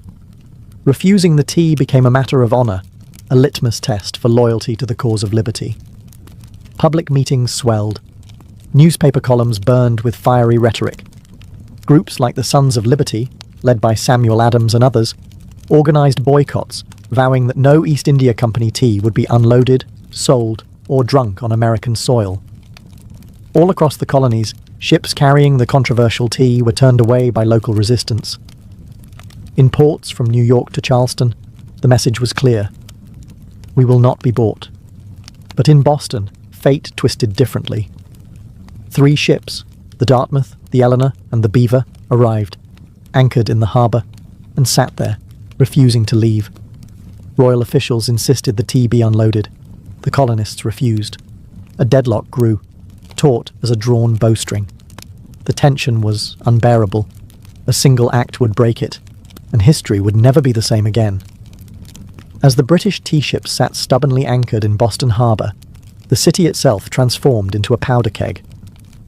Every day that passed without resolution tightened the tension. Boston wasn't just resisting, it was preparing for a fight. In taverns, churches, and public squares, angry colonists debated what to do. The Sons of Liberty, led by fiery voices like Samuel Adams, John Hancock, and Paul Revere, moved swiftly to organize resistance. They posted public notices calling on citizens to boycott British tea and held raucous meetings that swelled with farmers, artisans, and merchants alike. Each gathering added fuel to the fire. The Old South Meeting House became the nerve center of the resistance. Thousands crammed into the wooden hall, their breath fogging the air, their voices rising in defiance. Here, resolutions were passed, speeches were made, and tempers boiled. Each vote against the unloading of tea was another hammer blow against British authority. But while the people of Boston stood united, the clock was ticking. British law demanded that imported goods, like tea, be unloaded and the tax paid within 20 days. If the ships remained after the deadline, customs officials would seize the cargo and the tax would be collected by force. The Sons of Liberty understood that once the tax was paid, even under protest, the principle would be lost. It wasn't just about the tea anymore, it was about whether the colonies would accept being treated as subjects without rights, or whether they would stand and fight for their future. Meanwhile, the Royal Governor of Massachusetts, Thomas Hutchinson, dug in his heels. He refused to let the tea ships leave without unloading their cargo, demanding that the law be obeyed, colonial outrage be damned. To him, backing down meant admitting that mobs, not monarchs, ruled the colonies. Boston's standoff became a spectacle. Every man, woman, and child knew that something was coming. You could feel it in the air, that cold, sharp sense before a storm when the world holds its breath. All it would take was one spark to ignite an explosion. And somewhere among the crowded streets and crowded hearts of Boston, a decision was quietly taking shape, a plan that would echo across oceans and empires. December 16th, 1773, dawned grey and cold over Boston, a city balanced on the edge of history. For nearly 3 weeks, the tea ships had sat in the harbour like ticking bombs. Now, the final deadline had arrived. According to British law, the tea had to be unloaded, and the tax paid within 20 days of a ship's arrival. If it wasn't, customs officials could seize the cargo, and British troops could be called in to enforce the law. Everyone knew it. Everyone knew what was at stake. If the tea came ashore, the principle was lost. If the colonists allowed it, even once, their cause, their claim to rights and liberty, would unravel. That morning, thousands of Bostonians and nearby colonists packed into the Old South Meeting House, the largest building in town. Some had walked miles through the icy countryside to be there. The meeting was so packed that men spilled out into the streets, straining to hear the fiery speeches echoing through the halls. Samuel Adams, the iron voice of rebellion, presided over the gathering. Speaker after speaker rose to denounce the Tea Act, to cry out against tyranny, to urge immediate action. But even among the defiants, uncertainty hung heavy. What could be done without sparking outright war? How could they stop the tea without opening the floodgates to brutal retaliation? As the afternoon wore on, riders galloped in with grim news. Governor Thomas Hutchinson remained unmoved. The ships would not be allowed to leave without unloading. The tea would be seized, the tax collected, the king's law enforced. The crowd buzzed with fury. The walls of the meeting house seemed to shudder with the force of it. Yet Samuel Adams stood calmly and spoke the words that signalled the end of debate. This meeting can do nothing more to save the country. A simple sentence. But everyone knew what it meant. There would be no more petitions, no more compromises. Action would be taken. Outside, a war whoop cut through the gathering gloom, the signal. Men disguised themselves quickly, smearing soot on their faces, donning blankets and feathers in crude imitation of Mohawk warriors. It wasn't about fooling anyone. It was about creating a symbol, a message no one could mistake. The deadline had passed. Boston would answer not with words, but with defiance. As twilight deepened over Boston on December 16, 1773, the quiet streets began to stir. Figures moved through the shadows, Ordinary men cloaked in rough blankets, their faces blackened with soot, some adorned with feathers. They weren't trying to fool anyone into believing they were real Mohawks. Their disguise was symbolic, an act of shedding their old identities, of taking a stand as something new, something fierce. By the dozens, they made their way to Griffin's Wharf, where the 3 tea-ships, the Dartmouth, the Eleanor, and the Beaver, lay anchored. The harbour water churned cold and dark beneath them, thick with the sharp bite of winter air. There was no shouting, no drunken chaos. This was not a riot. It was a mission, carried out with calm, ruthless precision. Armed with hatchets and clubs, the disguised colonists swarmed the ships, overwhelming the few crew members still aboard. No harm came to the sailors. They were pushed aside, watched in silence as the operation began. Men split open the wooden chests with practiced blows, the fragrant smell of fresh tea spilling into the cold night air. Others heaved the crates overboard, their heavy splashes echoing across the still waters of the harbour. Chest after chest, 342 in total, was broken and dumped, until the black water swirled with thousands of pounds of tea leaves. Spectators watched from the wharf, silent, awed. British guards stationed nearby made no move to intervene. Whether from confusion, sympathy, or fear of escalating violence remains unclear. Some accounts suggest that even among British loyalists there was an understanding. Something had shifted, and there would be no stopping it tonight. The discipline was extraordinary. No cargo was stolen. No one raided the ships for valuables. Only the tea, the hated symbol of British oppression, was targeted. In a town where hunger and hardship were daily realities, the men could have easily turned the protest into an excuse for looting. They did not. When it was over, the harbour resembled a great, swirling cauldron, filled with torn chests and soaking tea leaves. The smell of the sea mixed with the sharp tang of smashed tea, filling the night air with a strange, bittersweet scent. The work was done. Silently, the men disappeared into the night, vanishing into the alleys and back streets of Boston. They left behind no names, no leaders, no claims to fame, only the unmistakable mark of revolution. As the last broken crates bobbed in the dark water, Boston stood still, almost holding its breath. The Boston Tea Party wasn't a riot, a brawl, or a drunken spectacle. It was something far rarer, an act of cold, deliberate defiance carried out under the cloak of night. The harbour was transformed into a giant, swirling teapot. Thousands of pounds of East India Company tea floated in great mats on the water, staining it black. Some colonists, curious and rebellious, scooped handfuls of soaked leaves from the harbour, only to be chastised by the Sons of Liberty patrolling the docks. Nothing was to be salvaged. No one would profit from this night's work. This was principle, pure and simple. The town woke the next morning to the smell of salty tea hanging heavy in the air. News spread like wildfire. Word of mouth, letters, broadsheets. By midday, everyone from apprentices to merchants knew what had happened, and opinions split fast. Among patriots, there was pride, a fierce, swelling pride that ordinary men had stood up to the mightiest empire in the world and struck a blow for liberty. Among loyalists and moderates, there was horror. To them, the destruction of property was reckless, dangerous. Had the colonies crossed a line they couldn't walk back from? Governor Thomas Hutchinson raged in his mansion, furious not only at the destruction but at the message it sent. If the king's authority could be defied so brazenly in Boston, where else might rebellion spark?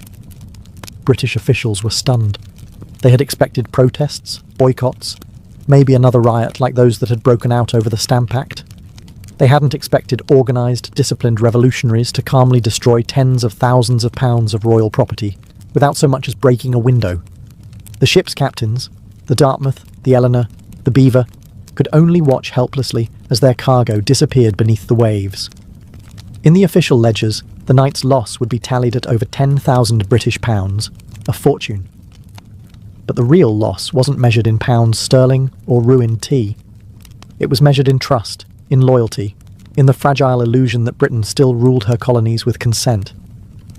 The night the tea sank, something deeper rose to the surface, a shared undeniable truth. The age of peaceful protest was ending, a reckoning was coming, and Boston was ready. When word of the Boston Tea Party crossed the Atlantic and reached London, the reaction was swift and furious. To British officials, it was not simply a protest, it was rebellion, an open, mocking challenge to royal authority that could not be ignored. King George III, upon hearing the news, was said to have grown cold with anger. Parliament, already frustrated by years of colonial disobedience, exploded in outrage. They demanded punishment, not just for the city of Boston, but as a warning to all the American colonies. The result was a series of laws so harsh they were quickly nicknamed the Intolerable Acts in America. The first blow came swiftly, the Boston Port Act. In one brutal stroke, Parliament ordered the closure of Boston's bustling harbour, the economic lifeline of the city, until the destroyed tea was paid for and order restored. Ships could no longer enter or leave. Trade vanished. Goods and supplies dried up. Boston, once vibrant and noisy, grew quiet, its docks eerily still. But the punishment didn't stop there.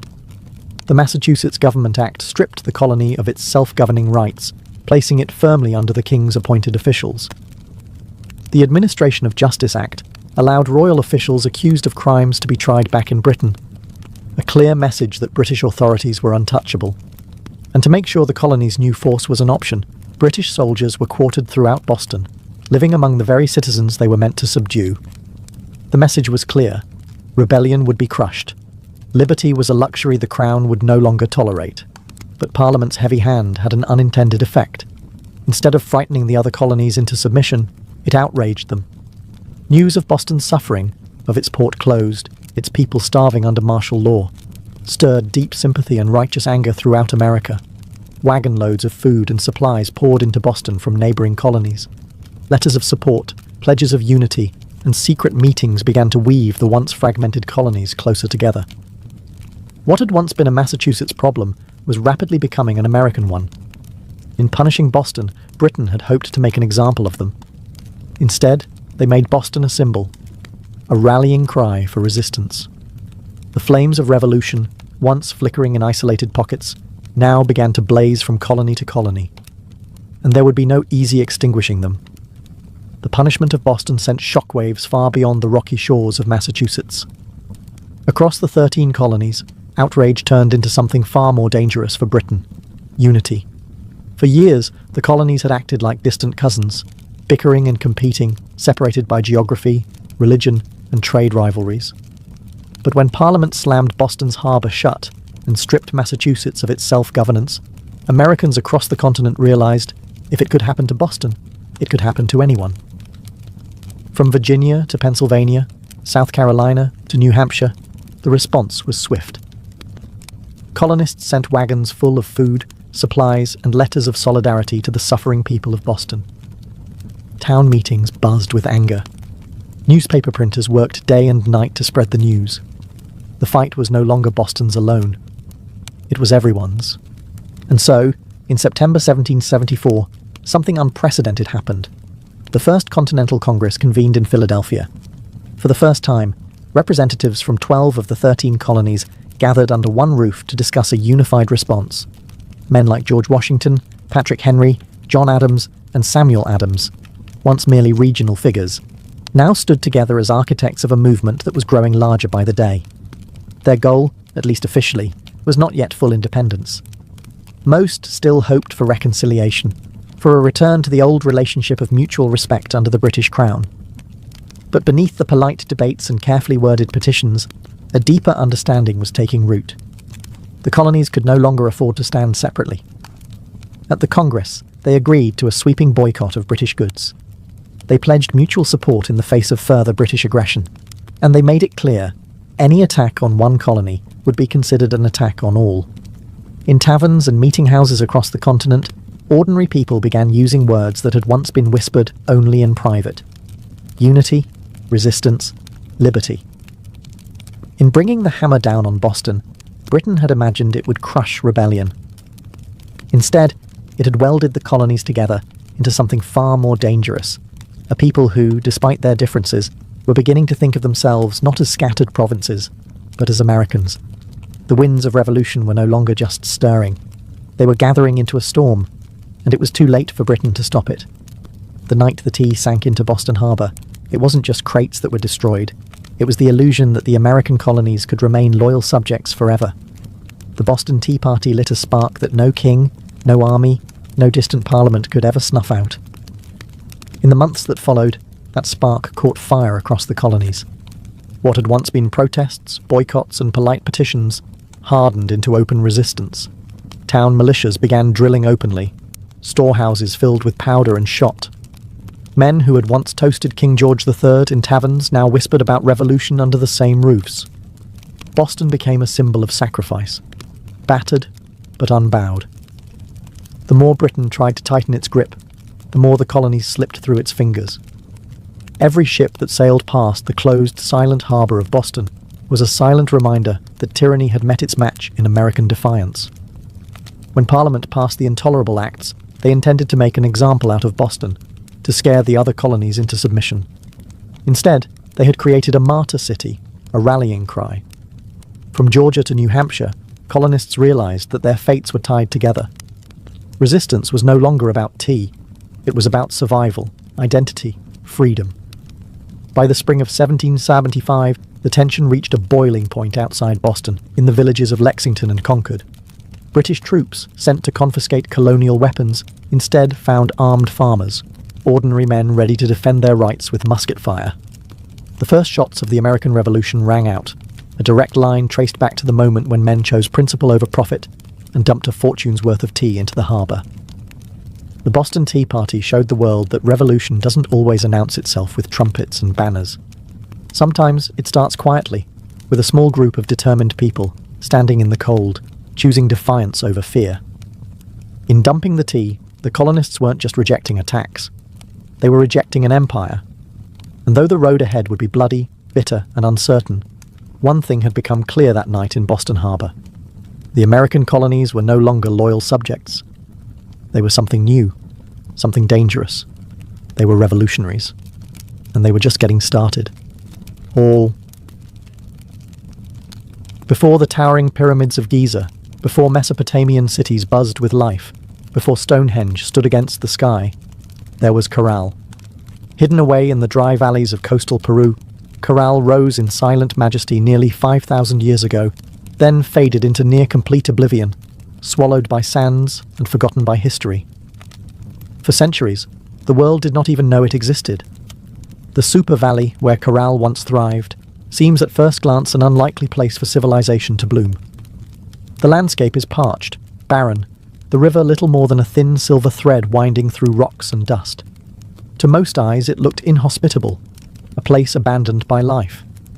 Yet it was here, amid the desolation, that one of humanity's earliest great cities took shape. Corral wasn't just a collection of scattered huts or a temporary trading post.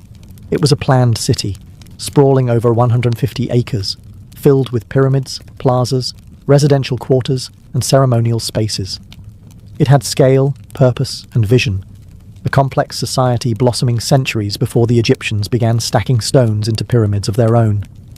The people of Corral achieved this without the wheel, without written language, without metal tools.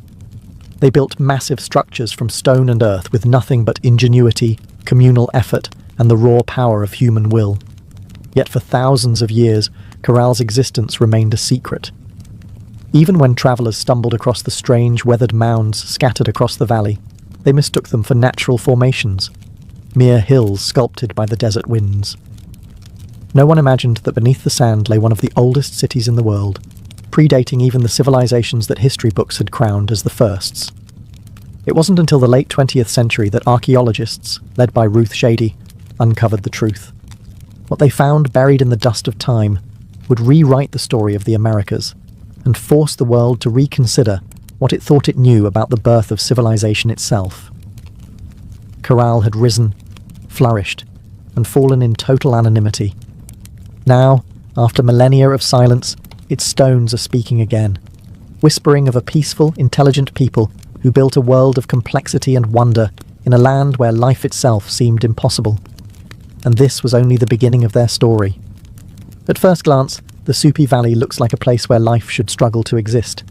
Harsh winds sweep across endless stretches of sand and stone. The sun beats down mercilessly, drying out the earth. baking the landscape into cracked, brittle sheets. Water is scarce, the river a meandering thread fighting for survival. To the untrained eye, it is a wasteland, barren, empty, forgotten by the gods. But the people of Corral saw something different. They did not see a desert to be feared. They saw a canvas to be shaped. They recognized the river, however modest, as the lifeblood of possibility.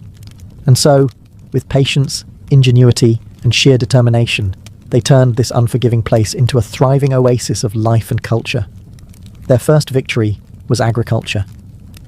They learned to tame the river's seasonal floods, building simple but brilliant irrigation systems that channeled water across the valley floor. Where others saw sand and dust, they coaxed green shoots of hope: cotton, beans, squash, guava, sweet potatoes. Cotton, in particular, became their treasure. It was spun into fishing nets and textiles, fueling trade with coastal villages and creating bonds that stretched far beyond their desert home. But growing crops was only part of their mastery. The people of Corral understood that survival in the desert required balance. They worked with nature, not against it. They built their homes and plazas from stone and earth, designed to withstand both scorching heat and the rare, punishing rains that occasionally swept through the valley. They studied the stars and seasons, planning their harvests with the precision of master astronomers. Trade became the veins and arteries of Corral's economy. Dried fish, cotton, fruits, and handmade goods flowed up and down the coast. In exchange, Corral received exotic goods: colourful shells from the Pacific, rare stones from the Andes, ideas from distant peoples. They were not isolated, they were connected. In a land where survival seemed impossible, Corral thrived through intelligence, innovation, and community. They didn't conquer the desert with brute force. They partnered with it, learning its rhythms, respecting its power, building a society that was not just functional, it was extraordinary. Against the odds, Corral blossomed into a beacon of civilization. And it was only beginning to rise. Rising out of the desert like ancient guardians, the pyramids of Corral defy everything we thought we knew about early civilization in the Americas. These were not small, crude structures built by primitive hands. They were massive, deliberate works of architecture, created by a people with vision, organization, and ambition. The centerpiece of the city was the Pyramid Mare, the largest of Corral's monumental structures. It stretched more than 450 feet in length and towered nearly 60 feet above the desert floor, a feat of engineering on par with the early wonders of the ancient world. Built from stone, mud, and woven reed bags filled with rocks, the pyramid was designed not just to endure the harsh climate, but to withstand the punishing earthquakes that occasionally rattled the region. And endure it did, standing silent against wind and time for nearly 5 millennia. But the pyramids of Corral were not tombs. Unlike the massive burial complexes of Egypt, Corral's pyramids served a different purpose. They were centers of ceremony, power, and public life.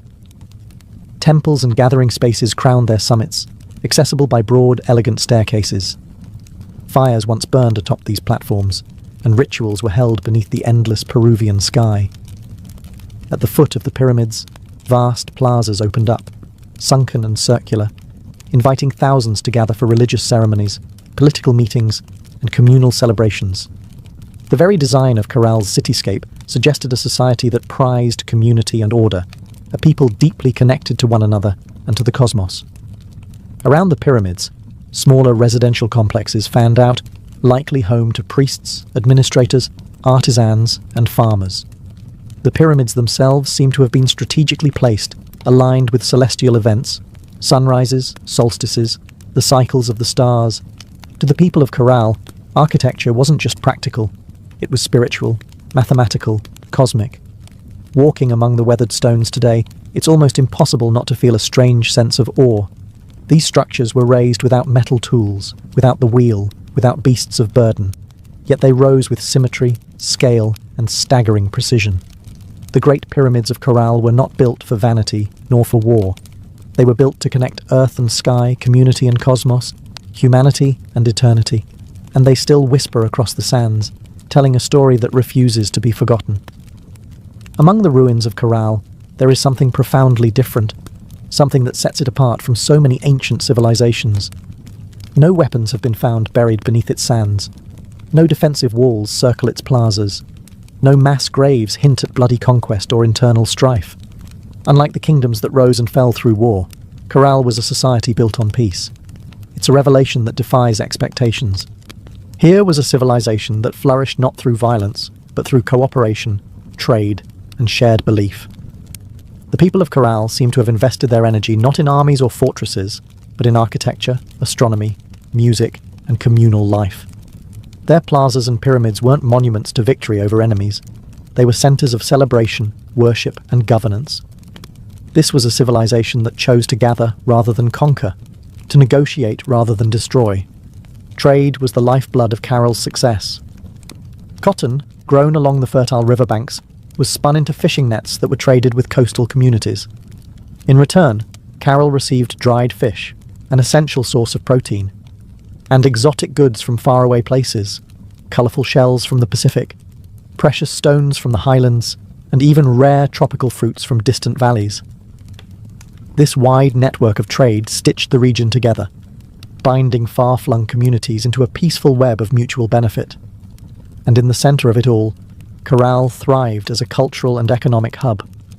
Religious and ceremonial life played a vital role in maintaining social harmony.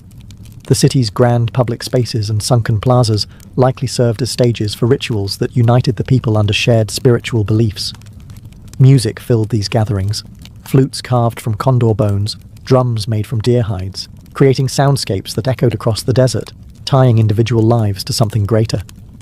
Leadership, too, appeared to rely less on military strength and more on spiritual authority and civic organization.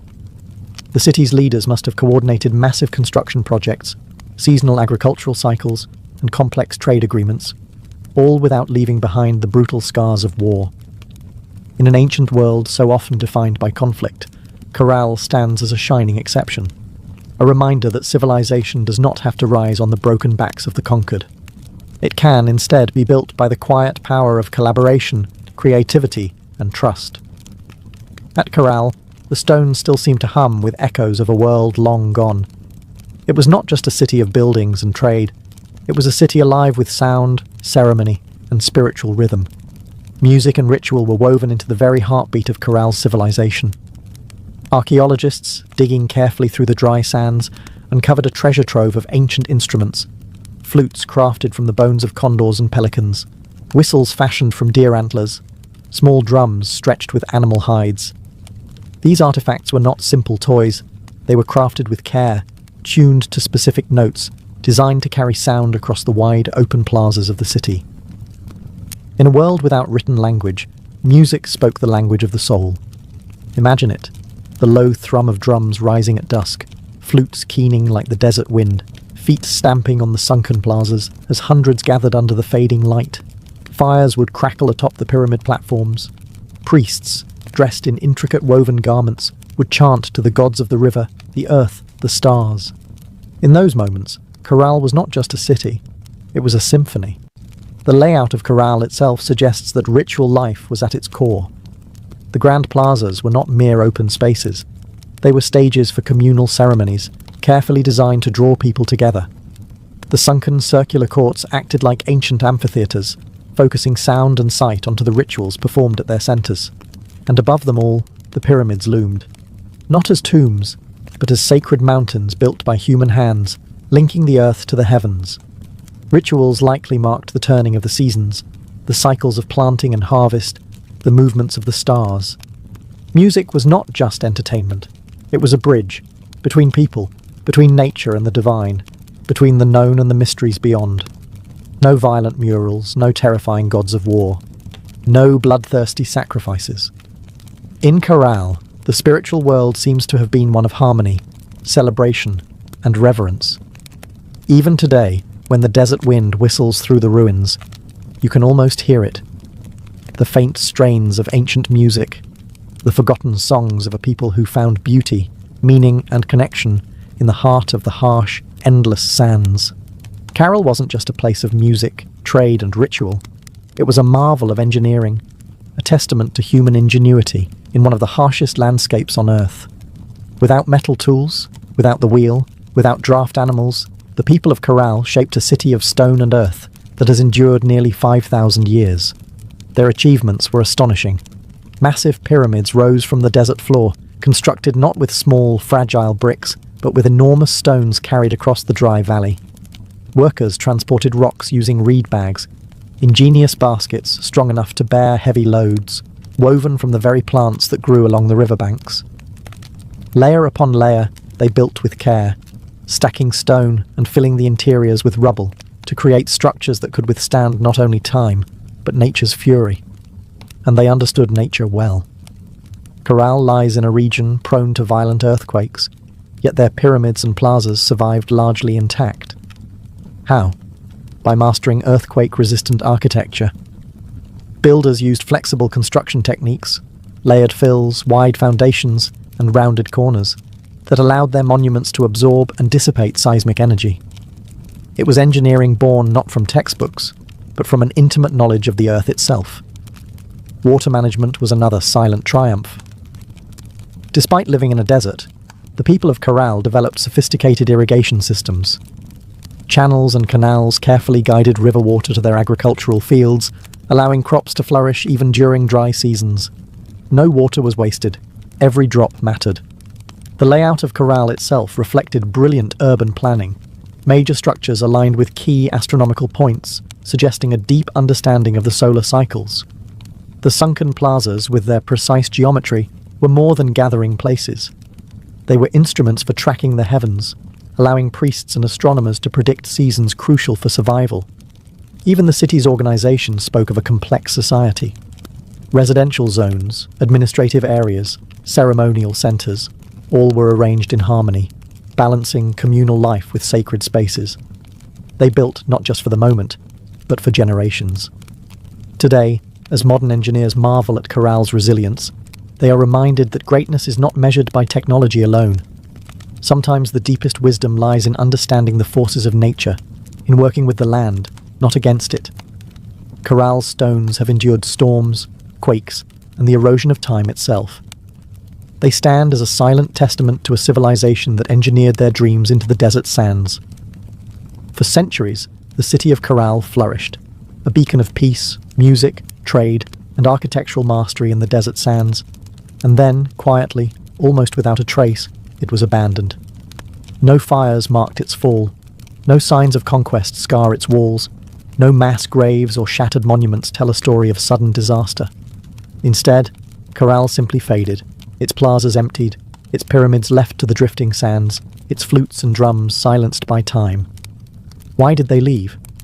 That question still lingers like a ghost across the Super Valley. Some scholars believe that environmental change struck the final blow. Evidence suggests that a long period of drought may have crippled Corral's agriculture. Without the river's life-giving waters, the fields would have withered. Trade networks, dependent on surplus cotton and food, would have faltered. The careful balance Corral had maintained with its harsh environment may have finally tipped beyond repair. Other theories point to shifting trade routes. As neighbouring cultures grew and new centres of power emerged along the coast and inland, Corral's influence might have diminished. Perhaps the goods they once supplied, cotton, fish, produce, were no longer enough to sustain their role as a dominant city. Slowly, the lifeblood of commerce drained away. Still others whisper of internal decline. Without written records, we can only imagine political struggles, religious upheaval, or simple exhaustion after centuries of growth. Even peaceful societies can fracture under pressure when survival becomes uncertain. Whatever the cause, the departure seems to have been gradual, not sudden. Families likely drifted away one by one, seeking more fertile valleys, stronger rivers, new beginnings. Children who once ran across Corral's plazas grew up telling stories of a lost city behind them, stories that would eventually fade into legend. The desert reclaimed what humans had built. Winds carried fine sand over stone temples. Flutes lay buried beneath shifting dunes. What had once been a humming, vibrant civilization became a field of silent, sleeping mounds. For nearly 4,000 years, Corral remained hidden, a whisper beneath the sands, waiting. Today, as archaeologists carefully uncover its stones, the question still burns. How does a city so advanced, so beautifully crafted, simply vanish? Perhaps the truth is that even the greatest civilizations, no matter how wise or peaceful, are still fragile, threads woven into the tapestry of time, forever vulnerable to the unseen forces of change. For millennia, Corral lay forgotten, buried beneath the silent sands of the Super Valley. Travellers passed the strange, rounded hills that dotted the landscape, never suspecting that beneath their feet lay the ruins of a civilization older than the pyramids of Egypt. To them, these were just natural formations, mounds shaped by the wind and time. It wasn't until the late 20th century that the world would finally hear Corral's voice again. In the 1990s, Peruvian archaeologist Ruth Shady led a team into the Soup Valley, driven by curiosity and a growing sense that these hills might hold secrets no one had yet uncovered. What they found would rewrite the story of human civilization in the Americas. Layer by painstaking layer, the sand was brushed away. Beneath it emerged walls of carefully cut stone, grand staircases, sunken plazas, pyramids, a city far older than anyone could have imagined. Radiocarbon dating confirmed the unbelievable. Corral was over 4,600 years old, thriving at the same time as the earliest civilizations in Mesopotamia and Egypt. It was a discovery that shook the foundations of archaeology. Before Corral, scholars believed that civilization in the Americas developed much later, shadowed by the great empires of the Old World. Corral changed everything. It proved that the Americas had birthed monumental architecture, complex urban life, and social organization independently, long before the rise of the Incas or the Maya. Ruth Shady and her team found not just stone and rubble, but the remnants of life: musical instruments, fishing nets, textiles, quipu, ancient knot records, and even offerings made to the gods. Each artifact told a story of a people who had built a society with vision, intelligence, and profound creativity. Corral's rediscovery was more than an academic triumph. It was a resurrection. A civilization that had slept beneath the desert for thousands of years now stood revealed under the open sky once more, its plazas kissed by the same winds that had once carried the sounds of flutes and the laughter of children. Today, Corral is recognized as a UNESCO World Heritage Site, a fragile, priceless link to humanity's earliest dreams of building, belonging, and believing. The sands had hidden Corral well, but in the end, the stones endured, waiting for someone to listen, to see, to remember. Corral stands today as a silent giant, a reminder that civilization's roots stretch far deeper than we once believed. Among its pyramids and plazas, the ancient stones whisper a story that reshapes our understanding of humanity's journey. A story not of conquest and bloodshed, but of harmony, ingenuity, and hope. Long before the towering empires of Greece, Rome, or even Egypt, the people of Corral were building something extraordinary. They raised pyramids without the wheel. They mapped the stars without written records. They created a thriving society rooted in trade, music, ritual, and engineering, all without leaving scars of war upon the land. In an era often defined by conflict, Corral offers another vision of what civilization can be, a society that valued connection over conquest, knowledge over domination. It reminds us that complexity does not require violence, that greatness is not measured by how many armies march across a battlefield, but by how a community comes together to build, to create, to dream. Corral's legacy reaches far beyond the dry sands of the Soup Valley. It challenges old assumptions, that civilization had a single cradle, that urban life and monumental architecture belonged first to the Old World. Corral proves that humanity's spirit of innovation and aspiration arose independently in many corners of the earth, shaped by different hands, but driven by the same eternal desires: to endure, to celebrate, to reach toward the divine. Today, walking among Corral's weathered ruins, you can almost hear it. The pulse of drums, the low hum of flutes, the murmur of traders bargaining in the plazas, the laughter of children racing through stone alleys under a sky of endless stars. Their lives, their dreams, their stories are still with us, etched into the bones of the earth. Corral teaches us that even when civilizations fall, their spirit can endure, sleeping under sands, waiting to be remembered, waiting to inspire again. In the great timeline of human history, Corral shines not just as a relic of the past, but as a beacon for the future, a reminder that, even in the harshest deserts, even under the heaviest sands, the seeds of wonder, wisdom, and peace can take root, and build a world that reaches for the stars.